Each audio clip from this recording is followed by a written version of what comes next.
Bien, estamos de regreso aquí en la Noticia al Día, en la Noticia TV, canal 27.2 en la señal de Vez Cable y 203 en la señal de Cable Go. Ahora nos acompaña en estudios Juan Cheput, él es candidato al Senado Nacional por País para Todos, va con el número 4. Juan, ¿cómo estás? Buen día. Muy buenos días, Carlos, un placer estar acá contigo. Primero, tienes una experiencia política y has visto también desde afuera cómo se ha ido moviendo todo este tema. Incluso te hemos entrevistado aquí en el canal en algunas oportunidades cuando pasaba algo trascendental. De estos últimos 5 años, ¿no?, del gobierno de Pedro Castillo, ¿cuál es tu balance a nivel de la política nacional? Mira, yo creo que hemos visto el deterioro de la separación de los poderes del Estado. Cuando vemos que ni con Pedro Castillo, ni con Dina Boluarte, ni con Gerí, ni con Balcázar hay una actitud firme del Congreso, lo que estamos viendo es la complicidad generalizada. Un parlamento que al claudicar de la función de fiscalización ha generado las condiciones para que en estos momentos estemos en este nivel de deterioro. Entonces yo creo que si algo hay que recuperar es esa separación de poderes. Y entiendo que esta situación que se vive te lleva a ti buscar ingresar al Congreso.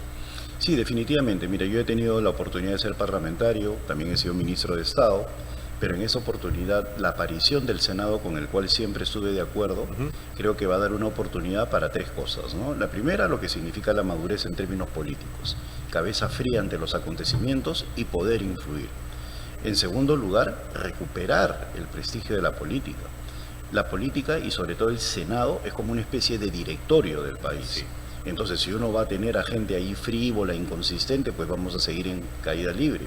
Y en tercer lugar, mejorar lo que significa el proceso legislativo, ¿no? Darle elementos que le den valor a la gente. Ojalá que se pueda conseguir eso a partir del próximo elenco que se elija este 12 de abril, ¿no? ¿Y consideras que este Congreso de salida ha sido el peor de todos? Mira, no solamente es el peor, es el más desfachatado. Yo nunca he visto, y el menos político también, yo nunca he visto a gente que diga, por ejemplo, ¿no?, tiene 4% de popularidad, no me importa. O sea, no existe en el mundo, salvo en el Perú, un político que esté contento con niveles tan bajos de desaprobación. ¿Por qué? Porque no tienes legitimidad. Y al no tener legitimidad, la gente no confía en ti y simplemente la gente se desarraiga, que hagan lo que se le dé la gana, ya no los ven como elemento de solución. Y es por eso que hay desconcierto en el país y tenemos un proceso electoral tan anómalo, ¿no? Entonces, claro, sin ninguna duda, ese gobierno, ese Congreso no solamente ha sido el peor, sino el más desvergonzado, ¿no? No le importa lo que diga la gente, ellos hacen lo que se les da la gana. Ahora, hemos tenido 4 presidentes en estos 5 años. Me parece que 10 en total, en los últimos 10, me parece, 8. Y esto, de alguna manera, conversaba yo con algunas personas esta semana y me decían, ¿qué tan frágil es ser presidente ahora? ¿No? ¿Qué tan fácil es sacar un presidente? ¿Es así? ¿A ese hemos llegado? ¿Que el Congreso tiene más poder que el propio presidente ahora? El Congreso actúa con mayor irresponsabilidad, porque mira, si nosotros analizamos a los presidentes, algunos han sido por censura, y por censura solamente ha sido Martín Vizcarra y Pedro Castillo, y el resto ha sido renuncia. O sea, solamente hemos censurado a 2, a Pedro Castillo y a Martín Vizcarra. Por vacancia. Por vacancia, ¿no? Perdón, por la vacancia. Entonces, asumen constitucionalmente, en el caso de Pedro Castillo, Dina Boluarte, y en el caso de Martín Vizcarra, asume constitucionalmente Manuel Merino. Sí. Pero allí aparece el Congreso, y ahí hay un factor común, nos guste o no, el fujimorismo. El fujimorismo le quita el piso a Merino. El fujimorismo mantiene a Pedro Castillo y espera que se haga un golpe para poder decir, bueno, cambiemos, ¿no? El fujimorismo mantiene a Dina Boluarte, inclusive Alberto Fujimori dice se queda hasta el 2026, y el fujimorismo es el que en la actualidad es una especie de fiel de balance. Entonces yo creo que si Keiko no tiene mayor porcentaje en las encuestas es porque hay gente que está viendo el comportamiento que ha tenido en estos últimos años. Claro, y si hablamos de encuestas, justo hoy día se publicó hoy en un medio local una encuesta ya con cédula prácticamente de votación, ¿no? Y ponen a Rafael López Aliaga primero, Keiko Fujimori ahí atrás de él, y también aparece Carlos Álvarez, es el líder del partido con el que tú estás yendo, mejor dicho, el candidato presidencial con el que estás yendo.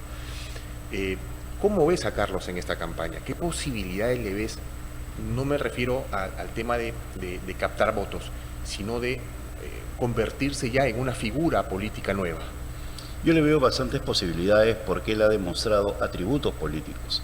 Y como tú bien señalaste, la encuesta que aparece hoy en un medio local ya es un simulacro, ya es con una ficha, ya es con una cédula, y la gente por lo tanto ya puede identificar símbolos o caras, o sea, ya es mucho más consistente. Claro.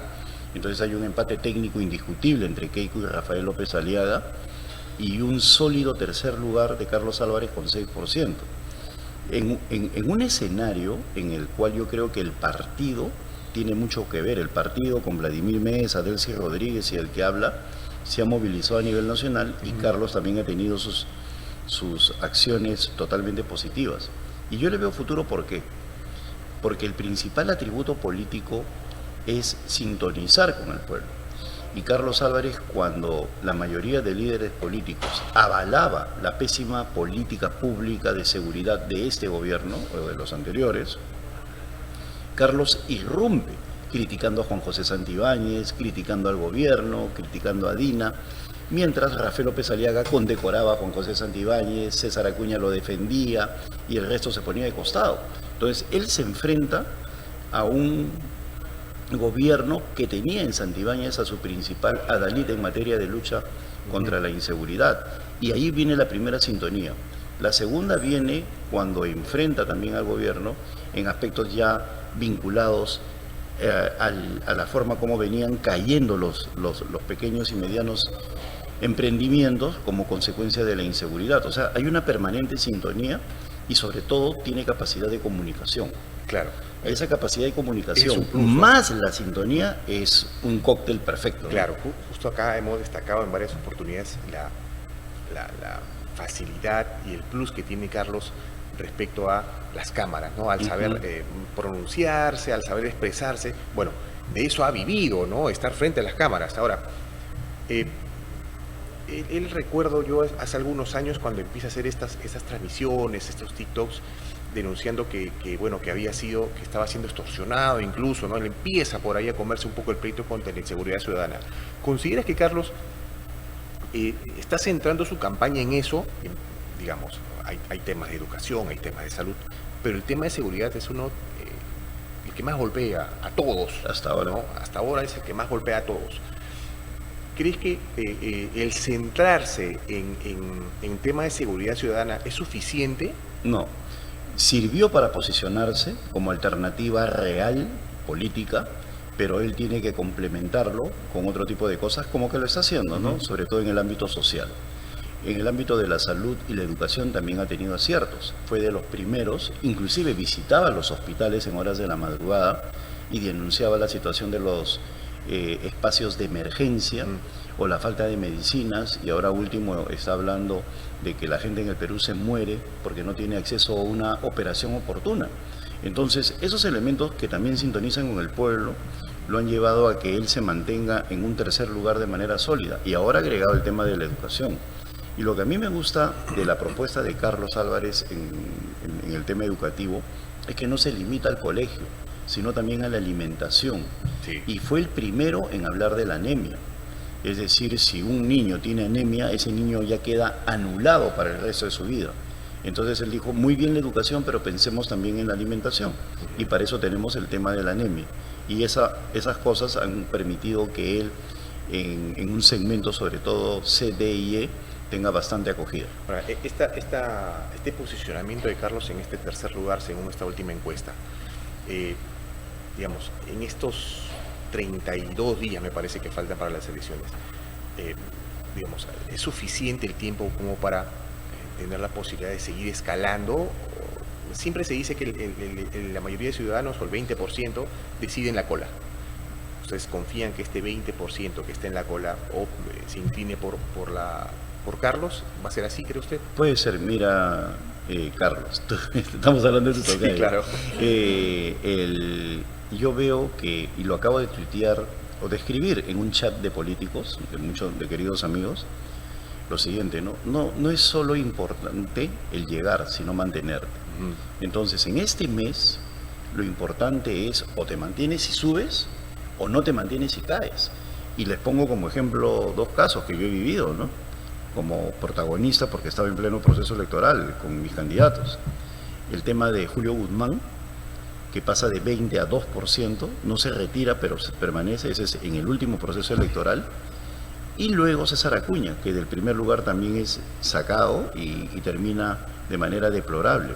En este tramo final, personas como Grosso se pueden desinflar.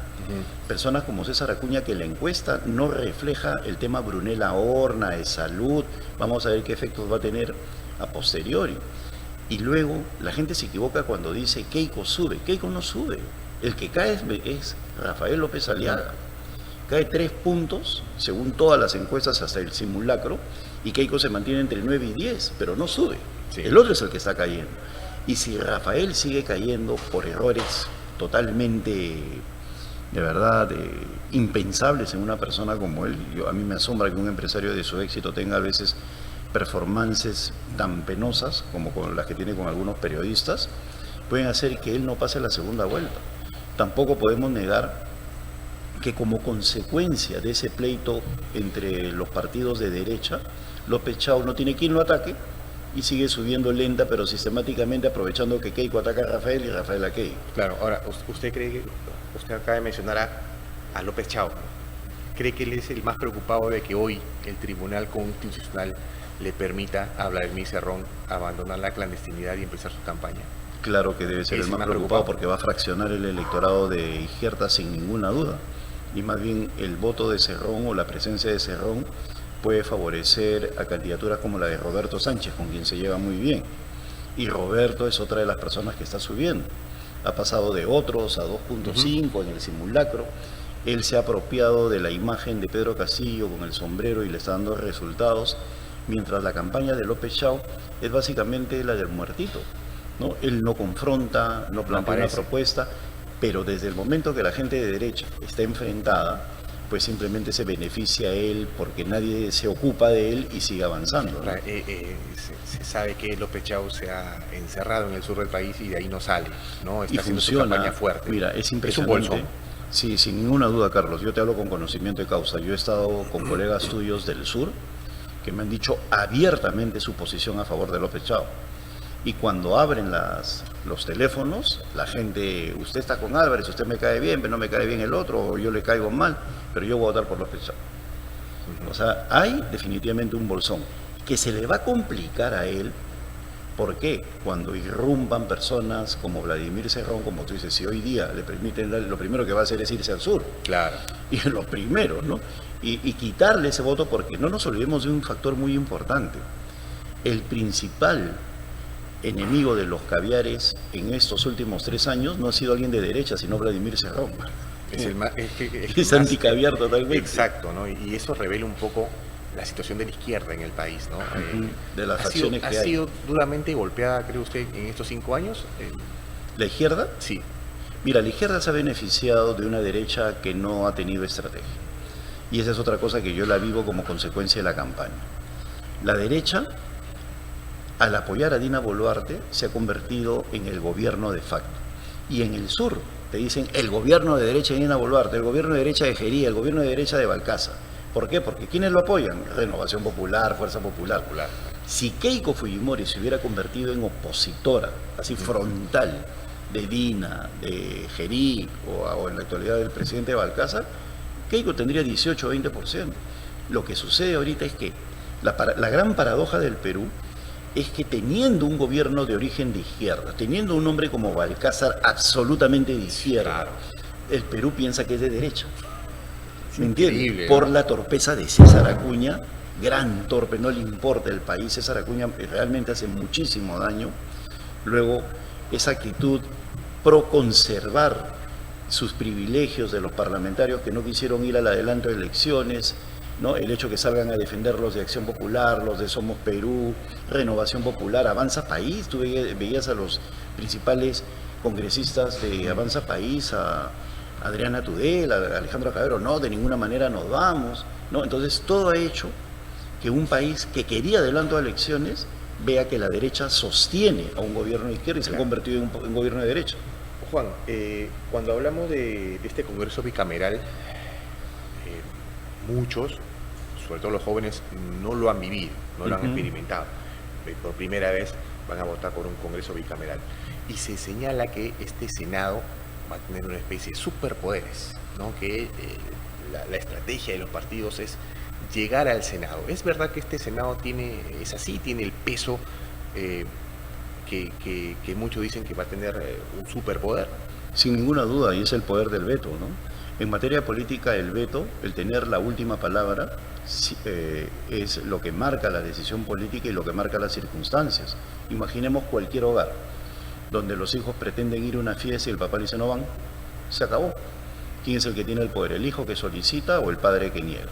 En ese caso no es padre, ¿no?, sino es simplemente una institución que tiene el poder de modificar, de devolver o simplemente mandar al archivo, pero tiene la última palabra en materia legal, y por otro lado tiene el control político de los principales funcionarios del Estado. Tiene el poder político sobre los miembros del Tribunal Constitucional, sobre jueces y fiscales, sobre otros congresistas, sobre el propio presidente de la República. Y si al presidente no le gusta el Senado, no lo puede disolver. Puede disolver a diputados, pero el Senado se mantiene. Entonces sí va a haber un poder, y de allí viene mi reflexión. ¿Qué pasa si ese poder, que definitivamente va a ser un poder superior en términos institucionales, cae en manos de los mismos? ¿Qué pasa si en ese poder está César Acuña? ¿Qué pasa si en ese poder está José Luna? No, por poner dos personajes controversiales, ¿no? Entonces obviamente va a haber un Senado tóxico. Un Senado que no necesariamente va a hacer lo que necesita el país, sino que va a estirar la actual situación. Claro. Ahora, Juan, vamos entrando a la recta final de la entrevista. ¿Con qué ánimo crees que va a ir el elector a votar el 12? Mira, yo creo que va a ir resignado, porque no lo veo entusiasta, y esa es otra de las cosas que a mí me llama la atención de este proceso electoral. Lo que caracterizaba todos los procesos electorales anteriores era la esperanza de cambio. Sí. Hoy en día simplemente tengo que votar por obligación. Y por obligación se están viendo forzados a ver el elenco y a ver de todos esos quién es el que algo me ofrece para cambiar. Entonces yo creo que va a haber un fuerte componente de resignación, y la otra característica de esta elección va a ser el voto cruzado, que ya lo estamos viendo en el simulacro que salió el día de Ipsos. No puedo adelantar las cifras, pero ya me hicieron llegar algunos amigos las cifras del Senado, que son muy interesantes, y va a haber mucho voto cruzado. ¿Y por dónde van las principales? Entiendo que el Senado no propone, pero ¿por dónde van las iniciativas de País para Todos en el Congreso? Ya mira, yo creo, primero quisiera decir lo siguiente, ¿no? El Senado efectivamente no legisla, pero el Senado tiene gran influencia. Un senador no es una persona resignada a ver qué llega de diputados, sino participa del debate público. Por ejemplo, vengo acá a la noticia y digo, Carlos, quiero denunciar a los diputados que pretenden sacar esta ley. O sea, formar opinión y tener, para poder formar opinión, la capacidad de influenciar en la opinión pública es una de las funciones básicas del próximo Senado, ¿no? Y en ese sentido, en País para Todos, nosotros tenemos 3 ejes centrales: el de la seguridad ciudadana, el del aspecto social, donde tenemos educación y salud fundamentalmente, y luego un manejo económico respetuoso del equilibrio fiscal. Y en materia de lo que es seguridad ciudadana, no solamente pensamos como todos en utilizar la inteligencia, sino en profundizar en aspectos como la moral. Sin moral, sin integridad, no hay posibilidad de hacer ningún tipo de cambio. Mira, en el Perú de hoy hay buenos policías, pero tienes un comando que lamentablemente está súper cuestionado y no lo cambian. ¿Qué influencia moral puede tener el general Arregla si él mismo está cuestionado? ¿No? Entonces, acá tenemos que empezar a pensar seriamente en los aspectos morales como elemento base para un punto de partida, ¿no? Como un punto de partida, efectivamente, esa es la frase.